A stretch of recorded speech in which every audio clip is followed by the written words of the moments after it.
I have the perfect life with a husband who did nothing wrong, but somewhere between the routine, the silence, and pretending I was fine, I lost myself and finally admitted I can't keep living like this. I felt this quiet panic, like the window where I could feel something different was closing. I told myself I was being dramatic, that everyone feels like this sometimes. By the time the kids came back, I was already exhausted in a way sleep didn't fix. The house filled up again with noise, questions, things needing to be done, and I slipped right back into the version of myself that keeps everything moving. Lunches, laundry, reminders, routines. From the outside, nothing looked wrong. That almost made it worse. I felt like I was playing a role so well that even I started doubting whether anything had actually changed. My husband noticed, though, not right away, but in small ways. He asked if I was okay more than once. He watched me instead of zoning out like usual. One night, after the kids were asleep, he sat across from me at the table and asked what was going on. Not angry, not accusing, just tired. And that was the moment everything in me locked up. Because what was I supposed to say? That I felt restless in a life I helped build.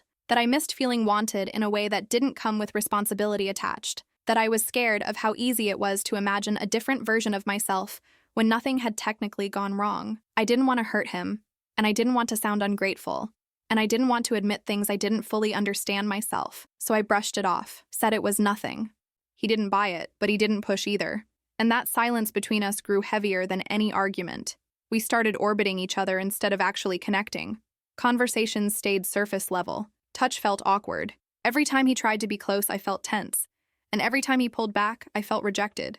It was a loop I couldn't escape. What really broke me wasn't one big moment. It was a quiet one. I was standing in the bathroom late one night, brushing my teeth, staring at myself in the mirror, and I realized I didn't recognize the person looking back. Not because she looked older or tired, but because she looked empty, like someone who had been holding her breath for too long and forgot when she started. I started crying right there, silently, because I didn't want to wake anyone up. That's when it hit me that pretending nothing was wrong was slowly eating me alive. I wasn't a bad person. I wasn't planning to cheat, but I was deeply unhappy in a way I had never allowed myself to name before, and carrying that alone was becoming unbearable. The next day, I finally said something. Not everything, but enough. I told my husband I felt disconnected, that I didn't feel like myself anymore, that I didn't know when it started, but I knew I couldn't keep pretending it wasn't there. He didn't yell. He just sat there quietly, absorbing it, and that somehow hurt more than if he had gotten angry.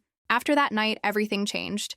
We stopped pretending this was something we could just move past on its own. We booked couples therapy and gave ourselves a deadline. If real changes don't happen, we separate. No more waiting around hoping things magically improve. I'm done sacrificing my sanity to keep the peace. Right now, I'm focusing on protecting myself and making decisions based on reality, not fear of being alone. If this marriage survives, it will be because it actually changes. If it doesn't, I'm prepared to walk away and start over.